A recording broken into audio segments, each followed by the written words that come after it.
ನಮಸ್ಕಾರ. ನಾನಿವತ್ತು for A change ಯಾವುದೇ ಒಂದು ಕೊರಿಯನ್ ಸ್ಕಿನ್ ಕೇರ್ ಪ್ರಾಡಕ್ಟ್ಸ್ನಾಗಲಿ ಅಥವಾ ಹೇರ್ ಕೇರ್ ಪ್ರಾಡಕ್ಟ್ಸ್ನಾಗಲಿ ಅಥವಾ ಬ್ಯೂಟಿ ಕೇರ್ ಪ್ರಾಡಕ್ಟ್ಸ್ನಾಗಲಿ ರಿವ್ಯೂ ಮಾಡ್ತಾ ಇಲ್ಲ, ಅಥವಾ ಅದ್ರ ಬಗ್ಗೆ ನಾನು ಯಾವುದೇ ಅಭಿಪ್ರಾಯನ ಇವತ್ತಿನ ಒಂದು ವಿಡಿಯೋದಲ್ಲಿ ಹಂಚ್ಕೊತಾ ಇಲ್ಲ, ಅದು ಯಾವುದೇ ರಿವ್ಯೂ ಕೊಡ್ತಾ ಇಲ್ಲ. ಅದೆಲ್ಲದಕ್ಕಿಂತ ಮೀರಿದ ಒಂದು ವಸ್ತುವಿನ ಬಗ್ಗೆ ನನಗೆ ಗೊತ್ತಿರೋ ಕೆಲವೊಂದಿಷ್ಟು ಅಭಿಪ್ರಾಯಗಳನ್ನ ಹಂಚ್ಕೊಳ್ಳೋದಕ್ಕೆ ಬಯಸ್ತಾ ಇದ್ದೀನಿ. ಆ್ಯಂಡ್ ಯಾವುದೇ ಒಂದು ಸ್ಕಿನ್ ಕೇರ್ ಪ್ರಾಡಕ್ಟು ಅಥವಾ ಬ್ಯೂಟಿ ಪ್ರಾಡಕ್ಟ್ಸು ಇದ್ರ ಮುಂದೆ ಒಂದು ದೊಡ್ಡ ಶೂನ್ಯ ಅಂತಲೇ ಹೇಳ್ಬೋದು. ಸೊ ನಾನಿವತ್ತು ಹಂಚ್ಕೊಳ್ತಾ ಇರೋದು ನಮ್ಮ ಹೆಮ್ಮೆಯ ಭಾರತದ, ಅದರಲ್ಲೂ ದಕ್ಷಿಣ ಭಾರತದ ಒಂದು ಮೆಚ್ಚಿನ ಒಂದು ಉಡುಗೆ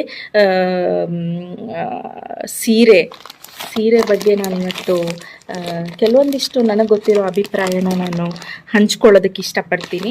ಆ್ಯಂಡ್ ಅದರಲ್ಲೂ ಮುಖ್ಯವಾಗಿ ಗದ್ವಾಲ್ ಅನ್ನೋ ಒಂದು ಸೀರೆ ಬಗ್ಗೆ ನಾನಿವತ್ತು ಕೆಲವೊಂದು ವಿಷಯಗಳನ್ನು ಹಂಚ್ಕೊಳ್ಳೋದಕ್ಕೆ ಇಷ್ಟಪಡ್ತೀನಿ. ಎಲ್ಲ ಹೆಣ್ಮಕ್ಳಿಗೆ, ಅದರಲ್ಲೂ ಸೌತ್ ಇಂಡಿಯನ್ ಹೆಣ್ಮಕ್ಳಿಗೆ ಎಲ್ಲದಕ್ಕಿಂತ ಮುಖ್ಯವಾಗಿ ಸೀರೆ ಉಟ್ರೇ ತುಂಬ ಲಕ್ಷಣ. ಎಸ್ಪೆಷಲಿ ನನಗೆ, ನಾನು ಸೀರೆ ಉಟ್ಟಾಗ ತುಂಬ ಜನ ನನಗೆ ಕಾಂಪ್ಲಿಮೆಂಟ್ಸ್ ಮಾಡದೆ ಸಿಗೋದೆ ನಾನು ಸೀರೆನ ಉಟ್ಟಾಗ. ಸೀರೆ ಬಗ್ಗೆ ನಾನು ಇವತ್ತು ಕೆಲವೊಂದಿಷ್ಟು ಅಭಿಪ್ರಾಯನ ಹಂಚ್ಕೊಳ್ತಾ ಇದ್ದೀನಿ. ಆ್ಯಂಡ್ ಇದು ಯಾವುದೇ ಪೇಯ್ಡ್ ಪ್ರಮೋಷನ್ ಆಗಿರೋದಿಲ್ಲ, ಆ್ಯಂಡ್ ಇದು ನನ್ನ ಸ್ವಂತ ಅಭಿಪ್ರಾಯ ಆಗಿರುತ್ತೆ. ಸೊ ಈ ಒಂದು ಗಡ್ವಾಲ್ ಅನ್ನೋ ಒಂದು ಸೀರೆ ನಮ್ಮ ಹೆಮ್ಮೆಯ ಭಾರತದ ತೆಲಂಗಾಣ ರಾಜ್ಯದ ಜೋಗುಳಂ ಗಡ್ವಾಲ್ ಜಿಲ್ಲೆಯ ಒಂದು ಸಣ್ಣ ಪಟ್ಟಣ ಆಗಿರುತ್ತೆ. ಸುಮಾರು 19ನೇ ಶತಮಾನದ ಪ್ರಾರಂಭದಲ್ಲಿ ಉಳಿಗಮಾನ್ಯ ಅನ್ನೋ ಒಂದು ಸಂಸ್ಥಾನ ಈ ರಾಜ್ಯದ ಒಂದು ರಾಜಧಾನಿ ಆಗಿರುತ್ತೆ. ಆ ಒಂದು ರಾಜ್ಯದ ಆಡಳಿತಗಾರ್ತಿ ಆದಂತಹ ಮಹಾರಾಣಿ ಆದಿ ಲಕ್ಷ್ಮೀ ದೇವಮ್ಮನವರು ಅವರ ಒಂದು ಆಶ್ರಯದಲ್ಲಿ ಈ ಒಂದು ಗಡ್ವಾಲ್ ಸೀರೆ ಪ್ರವರ್ಧಮಾನಕ್ಕೆ ಬಂತು ಅಂತ ಹೇಳಲಾಗುತ್ತೆ. ತುಂಬ ಒಂದು ಸೂಕ್ಷ್ಮವಾದ ನೇಯ್ಗೆ ಪದ್ಧತಿಯನ್ನ ಇದರಲ್ಲಿ ಅಳವಡಿಸಿಕೊಳ್ಳಲಾಗಿದೆ. ಆ್ಯಂಡ್ ತುಂಬ ರಿಚ್ ಆಗಿ ಕಾಣಿಸುತ್ತೆ ಇದು. ಆ್ಯಂಡ್ ಈ ಒಂದು ಸೀರೆಗಳನ್ನು ಆಗಿನ ಕಾಲದಲ್ಲಿ ರಾಜವಂಶಸ್ಥರ ಹೆಣ್ಮಕ್ಳು ಇದನ್ನ ಉಡ್ತಾ ಇದ್ರು ಅಂತ ಹೇಳಲಾಗುತ್ತೆ. ಆ್ಯಂಡ್ ಇದನ್ನ ದೇವರಿಗೆ ಅಲಂಕರಿಸೋದಕ್ಕೆ ಉಪಯೋಗಿಸ್ತಾ ಇದ್ರು ಅಂತ ಹೇಳಲಾಗುತ್ತೆ. ತುಂಬ ಒಂದು ಅಲ್ಲಿನ ಸ್ಥಳೀಯ ಲೇಬರ್ಸು ಅವರ ಒಂದು ಕರಕುಶಲತೆಯನ್ನು ಇದರಲ್ಲಿ ನಾವು ಕಾಣ್ಬೋದು. ಅವ್ರನ್ನ ಬೆಂಬಲಿಸೋದ್ರ ಸಲುವಾಗಿ ಮಹಾರಾಣಿಯಾದಂಥ ಆದಿಲಕ್ಷ್ಮೀ ದೇವಮ್ಮನವರು ಇದನ್ನ ಬೆಳಕಿಗೆ ತಂದರು, ಇದನ್ನ ಪ್ರೋತ್ಸಾಹಿಸಿದರು. ಆ್ಯಂಡ್ ಇದರಲ್ಲಿ ಇದನ್ನ ರಾಜತಾಂತ್ರಿಕ ಬಹುಮಾನವಾಗಿ ಸಹ ಇದನ್ನ ಬಳಸಲಾಗ್ತಾ ಇತ್ತು. ಆಗಿನ ಕಾಲದಲ್ಲಿ ಅರಮನೆಗೆ ಯಾರಾದರೂ ಭೇಟಿ ನೀಡಿದಂಥ ಸಂದರ್ಭದಲ್ಲಿ ಅವರಿಗೆ ಉಡುಗೊರೆಯಾಗಿ ಕೂಡ ಇದನ್ನ ಬಳಸಲಾಗ್ತಾ ಇತ್ತು. ಆ್ಯಂಡ್ ಇದನ್ನ ತುಂಬ ಐತಿಹಾಸಿಕ ದೇವಾಲಯಗಳಲ್ಲಿ ದೇವರಿಗೆ ಒಂದು ಅಲಂಕಾರಕ್ಕೋಸ್ಕರ ಈ ಗದ್ವಾಲ್ ಸೀರೆಗಳನ್ನು ಬಳಸಲಾಗ್ತಾ ಇತ್ತು. ಮತ್ತೆ ತುಂಬ ಒಂದು ರಾಜ ಮನೆತನದ ಹೆಣ್ಮಕ್ಳು ತುಂಬ ಒಂದು ಇಷ್ಟಪಟ್ಟು ಉಡ್ತಕ್ಕಂಥ ಒಂದು ಸೀರೆ ಇತ್ತು ಇದು. ಆ್ಯಂಡ್ ಎಲ್ಲದಕ್ಕಿಂತ ಮುಖ್ಯವಾಗಿ ಆ್ಯಂಡ್ ತುಂಬ ಮನಸ್ಸಿಗೆ ಸಂತೋಷ ಒಂದು ಕೊಡುವಂಥ ವಿಚಾರ ಏನು ಅಂತ ಅಂದರೆ, ನಾವು ಎಲ್ಲ ನಂಬಿಕೊಂಡಿರುವಂತಹ, ನಾವೆಲ್ಲ ಬೇಡಿಕೊಳ್ಳುವಂತಹ ಸಾಕ್ಷಾತ್ ವಿಷ್ಣು ನೆಲೆಸಿರತಕ್ಕಂತಹ ತಿರುಪತಿಯಲ್ಲಿ ನಡೆಯೋ ಬ್ರಹ್ಮೋತ್ಸವದಲ್ಲಿ ಈ ಸೀರೆಯ ಅಲಂಕಾರದಿಂದನೇ ಆ ಬ್ರಹ್ಮೋತ್ಸವ ಪ್ರಾರಂಭ ಆಗುತ್ತೆ ಅನ್ನೋದು ತುಂಬ ಒಂದು ವಿಶೇಷವಾದ ಒಂದು ಸಂಗತಿಯಾಗಿರುತ್ತೆ. ಸೊ ರಾಜಪ್ರಭುತ್ವ ಇದ್ದಂತಹ ಕಾಲದಲ್ಲಿ ಓನ್ಲಿ ಮಹಾರಾಣಿಯರು ಮತ್ತು ರಾಜಮನೆತನದವ್ರು ಮಾತ್ರ ಇದನ್ನ ಬಳಸ್ತಾ ಇದ್ರು. ಬಟ್ ಕಾಲಾನಂತರ ಪ್ರಜಾಪ್ರಭುತ್ವ ಶುರುವಾದಾಗೆಲ್ಲ ಇದನ್ನ ಪ್ರಜೆಗಳು, ಯಾರಿಗೆ ಇದನ್ನ ಕೊಂಡುಕೊಳ್ಳುವಂಥ ಶಕ್ತಿ ಸಾಮರ್ಥ್ಯ ಇರುತ್ತೋ ಅವರೆಲ್ಲರೂ ಇದನ್ನ ಪಡ್ಕೊಂಡು ಧರಿಸ್ತಾ ಬಂದರು. ಸೊ ಈ ಸೀರೆಯ ಇತಿಹಾಸ ಈ ಥರ ಪ್ರಾರಂಭ ಆಗುತ್ತೆ. ಈ ಒಂದು ಗಡ್ವಾಲ್ ಸೀರೆಯ ಒಂದು ವಿಶಿಷ್ಟ ಮತ್ತು ಒಂದು ಸಿಗ್ನೇಚರ್ ಥಿಂಗ್ ಏನು ಅಂತಂದರೆ, ಇದರಲ್ಲಿರೋ ಒಂದು ಕುಪುದಮ್ ಅನ್ನೋ ಒಂದು ತಂತ್ರ. ಇದಕ್ಕೆ ಕುಟ್ಟು ಟೆಕ್ನಾಲಜಿ ಅಂತ ಕೂಡ ಕರೀತಾರೆ.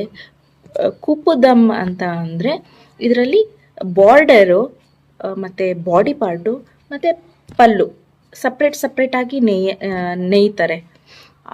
ಅದಾದಮೇಲೆ ಇದನ್ನು ಯಾವುದೇ ಒಂದು ಹೊಲಿಗೆಯ ಒಂದು ಯಾವುದೇ ಒಂದು ಹೊಲಿಗೆ ಇಲ್ಲದೆ ಮಗ್ಗದ ಮೇಲೆ ಸರಾಗವಾಗಿ ಅದನ್ನು ಜೋಡಿಸಿ ನೇಯಲಾಗುತ್ತೆ, ಸೇರಿಸಲಾಗುತ್ತೆ. ಸೊ ಇದಕ್ಕೆ ಕುಪ್ಪುದಮ್, ಈ ಒಂದು ಪದ್ಧತಿಗೆ ಕುಪ್ಪುದಮ್ ಅಂತ ಕರೆಯಲಾಗುತ್ತೆ. ಕಾಲಾನಂತರದಲ್ಲಿ 1946ರಲ್ಲಿ ಒಬ್ಬ ರತನ್ ಬಾಬು ರಾವ್ ಎಂಬ ಕೈಮಗ್ಗದ ಒಬ್ರು ಮರ್ಚೆಂಟ್ ಏನಿದ್ರು, ಅವರು ಹೈದರಾಬಾದ್ನಲ್ಲಿ ಗಡ್ವಾಲ್ ಕೇಂದ್ರನೇ ಸ್ಥಾಪಿಸ್ತಾರೆ.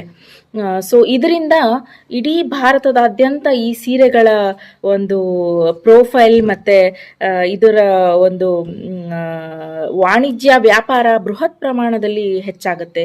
ಆ್ಯಂಡ್ ಇದಕ್ಕೊಂದು GI ಟ್ಯಾಗ್ ಸಿಗುತ್ತೆ.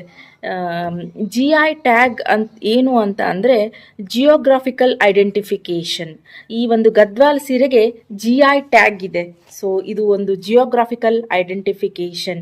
ಆ್ಯಂಡ್ ಈ ಸೀರೆ ಭಾರತದ ಬೌದ್ಧಿಕ ಆಸ್ತಿ ಹಾಗೂ ಕಾನೂನುಗಳ ಅಡಿಯಲ್ಲಿ ಇದನ್ನು ಸಂರಕ್ಷಿಸಲಾಗ್ತಾ ಇದೆ.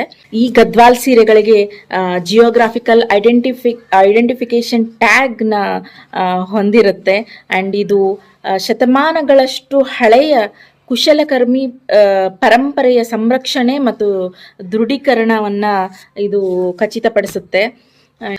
ಸೊ ಅಧಿಕೃತವಾಗಿ ಗಡ್ವಾಲ್ ಸೀರೆಗಳನ್ನು ಹೇಗೆ ಕಂಡುಹಿಡಿಯೋದು ಅನ್ನೋದು ಒಂದು ಪ್ರಶ್ನೆ ಎದುರಾಗುತ್ತೆ. ಬಿಕಾಸ್ ಇವಾಗ ಎಲ್ಲದರಲ್ಲೂ ನಕಲಿ ಸಾಮಾನ್ಯ ಆಗಿದೆ. ಸೊ ಪವರ್ಲೂಮ್ಗಳಲ್ಲಿ ಕೂಡ ಈ ನಕಲಿ ಅನ್ನೋದು ಅಥವಾ ಸಿಂಥೆಟಿಕ್ ಮಿಶ್ರಣ ಇರೋದು ಸಾಮಾನ್ಯ ಆಗ್ಬಿಟ್ಟಿದೆ. ಸೊ ಇದನ್ನು ಹೇಗೆ ಕಂಡುಹಿಡಿಯೋದು, ಪ್ಯೂರ್ ಗದ್ವಾಲ್ನ ಹೇಗೆ ಕಂಡುಹಿಡಿಯೋದು ಅಂತ ಅಂದರೆ, ಇದು ಕೈಮಗ್ಗ ಕರಕುಶಲತೆಯನ್ನು ಹೊಂದಿರುತ್ತೆ. ಫಾರ್ ಎಕ್ಸಾಂಪಲ್, ಇವಾಗ ಇದನ್ನು ನೋಡಿದರೆ ನಿಮಗೆ ಈ ಸೀರೆಯಲ್ಲಿ ನೋಡಿದರೆ ಇದನ್ನು ನೀವು ಈ ಥರ ನಿಮ್ಮ ಬೆರಳನ್ನ ಬಾರ್ಡರ್ ಮತ್ತು ಬಾಡಿ ಪಾರ್ಟ್ ಜಾಯಿನ್ ಆಗಿರೋ ಕಡೆ ಸಮತಟ್ಟಾಗಿರಲ್ಲ. ಸಮತಟ್ಟ ಆಗಿದ್ದರೆ ಅದು ಒರಿಜಿನಲ್ ಅಲ್ಲ ಅಂತ. ಇಲ್ಲಿ ಇಂಟರ್ಲಾಕಿಂಗ್ ಸಿಸ್ಟಮ್ ಇದೆ. ನೀವು ಇದನ್ನು ಸ್ವಲ್ಪ ಹತ್ತಿರದಿಂದ ನೋಡಿದರೆ ನಿಮಗೆ ಗೊತ್ತಾಗುತ್ತೆ. ಇಲ್ಲಿ ನೋಡಿ, ಇಂಟರ್ಲಾಕಿಂಗ್ ಸಿಸ್ಟಮ್ ಇದೆ. ಸೊ ಇದನ್ನು ನೀವು ಕೈ ಆಡಿಸಿದಾಗ ಇದು ನಿಮಗೆ ಫೀಲ್ ಆಗುತ್ತೆ. ಸ್ವಲ್ಪ ಸೀಮ್ ಇದೆ, ಸಮತಟ್ಟಾಗಿರಲ್ಲ ಇದು. ಸೊ ಇಂಟರ್ಲಾಕಿಂಗ್, ಕುಟ್ಟು ಅಥವಾ ಕುಪ್ಪುಡಮ್ ಅಂದರೆ ಇದೆ. ಸೊ ಇದೇ ಇದರ ಒಂದು ಐಡೆಂಟಿಫಿಕೇಷನ್ನು. ಸೊ ನಾವು ಯಾವ ಥರ ಕಂಡುಹಿಡಿಬೇಕು, ಗಡ್ವಾಲ್ ಸೀರೆ ಒರಿಜಿನಲ್ ಇದೆಯಾ ಇಲ್ವಾ ಅನ್ನೋದನ್ನು ಹೇಳ್ತಾ ಇರೋದು.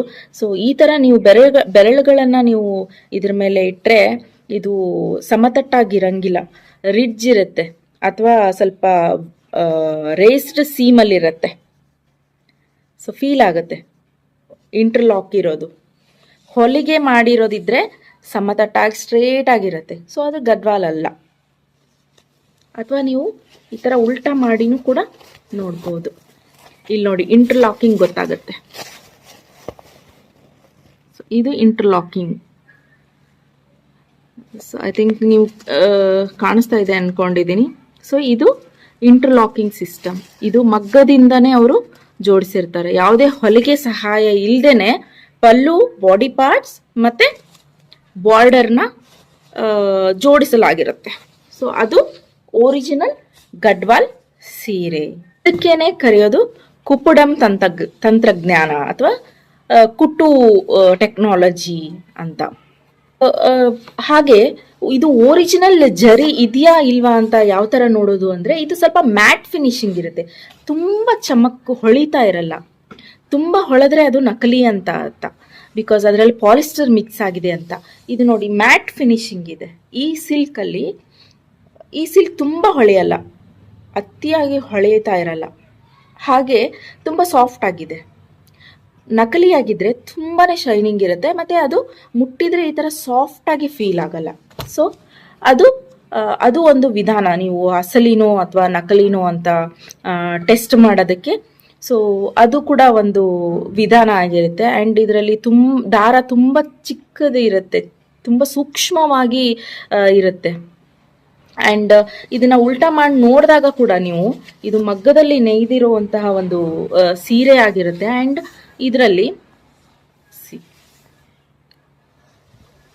ಯಾವುದೇ ತರಹ ಒಂದು ಮೆಷಿನಿಂದ ಮಾಡಿದಾಗ ನಿಮ್ಗೆ ಅಲ್ಲಲ್ಲಿ ಕೆಲವೊಂದು ಎಕ್ಸ್ಟ್ರಾ ದಾರ ಉಳ್ಕೊಂಡಿರುತ್ತೆ. ಆ ಥರ ಯಾವುದೇ ದಾರ ಉಳ್ಕೊಂಡಿಲ್ಲ ಇದರಲ್ಲಿ.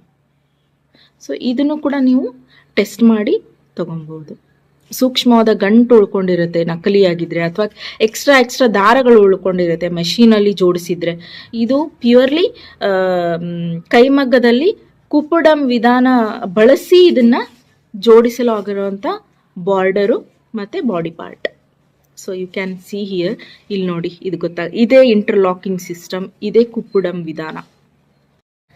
ಸೊ ಅಧಿಕೃತವಾಗಿ ನೀವು ಇದನ್ನ ಇನ್ನೂ ಖಚಿತಪಡಿಸ್ಕೋಬೇಕು ಅಂತ, ಅಧಿಕೃತವಾಗಿ ಇದನ್ನ ನೀವು ಖಚಿತಪಡಿಸ್ಕೊಂಡು ನೀವು ಇದನ್ನ ತಗೊಳ್ತೀರಿ ಅಂತ ಅಂದರೆ ಇದರಲ್ಲಿ ಸಿಲ್ಕ್ ಮಾರ್ಕ್ ಲೇಬಲ್ ಇರುತ್ತೆ. ಸೊ ಅದನ್ನ ನೀವು ಕೊಂಡ್ಕೋಬೋದು. ಅಥವಾ ಯಾವುದಾದ್ರೂ ನಿಮಗೆ ವಿಶ್ವಾಸಾರ್ಹವಾದಂಥ ಒಂದು ಕೈಮಗ್ಗ ಪ್ಲ್ಯಾಟ್ಫಾರ್ಮ್ ಇದ್ದರೆ ಅದರಲ್ಲೂ ನೇರವಾಗಿ ಸಹಕಾರಿ ಸಂಸ್ಥೆಗಳಿರುತ್ತೆ ಕೈಮಗ್ಗದು, ಅದರಲ್ಲೂ ಕೂಡ ನೀವು ಪರ್ಚೇಸ್ ಮಾಡ್ಬೋದು. ಯೂಶ್ವಲಿ ಇವೆಲ್ಲ ಅಬೌಟ್ 10,000 ಇರುತ್ತೆ. 10,000ಕ್ಕಿಂತ ಕಡಿಮೆ ಗಡ್ವಾಲ್ ಸೀರೆಗಳು ಬರಲ್ಲ. ಸೊ ಕೆಲವೊಂದು ಕಾಟನ್ ಮಿಕ್ಸ್ ಇರುತ್ತೆ, ಅದು ಕೂಡ ನಿಯರ್ ಬೈ 10,000 8,000 ನಿಮಗೆ ಸಿಗುತ್ತೆ. ಸೊ ಬೆಳಗ್ಗೆಯಿಂದ ಸಾಯಂಕಾಲವರೆಗೂ ಈ ರೇಷ್ಮೆ ಸೀರೆಗಳನ್ನು ಉಟ್ಕೊಂಡ್ರೆ ಯಾವುದೇ ಒಂದು ಇರಿಟೇಷನ್ ಆಗಲ್ಲ. ಯೂಶ್ವಲಿ ನಾವು ರೇಷ್ಮೆ ಸೀರೆಗಳನ್ನು 1 ಅವರು ಇಲ್ಲ 2 ಅವರು ಉಟ್ಕೊಂಡ ತಕ್ಷಣ ನಮಗೆ ಯಾವಾಗ ಮನೆಗೆ ಹೋಗಿ ಡ್ರೆಸ್ ಚೇಂಜ್ ಮಾಡ್ತೀವೋ ಅಂತ ಅನಿಸ್ಬಿಟ್ಟಿರುತ್ತೆ. ಬಟ್ ಈ ಒಂದು ಕುಪ್ಪುಡಂ ಸೀರೆಗಳು ನನಗೆ ತಿಳಿದಿರೋ ಹಾಗೆ ತುಂಬ ಒಂದು ಸೂಕ್ಷ್ಮವಾಗಿ ಒಂದು ಮೃದುವಾದ ಹತ್ತಿಯಿಂದ ತಯಾರಿಸಿದ್ದಾರೆ. ಆ್ಯಂಡ್ ಇದನ್ನ ಮುಟ್ಟಿದ್ರೆ ಅಥವಾ ಟಚ್ ಮಾಡಿದ್ರೇ ನಿಮಗೆ ಫೀಲ್ ಆಗುತ್ತೆ ಇದು ಕ್ವಾಲಿಟಿ ಎಷ್ಟು ಚೆನ್ನಾಗಿದೆ ಆ್ಯಂಡ್ ಇದ್ರ ವೈಶಿಷ್ಟ್ಯತೆ ಏನು ಅಂತ ನಿಮಗೆ ಅರ್ಥ ಆಗುತ್ತೆ.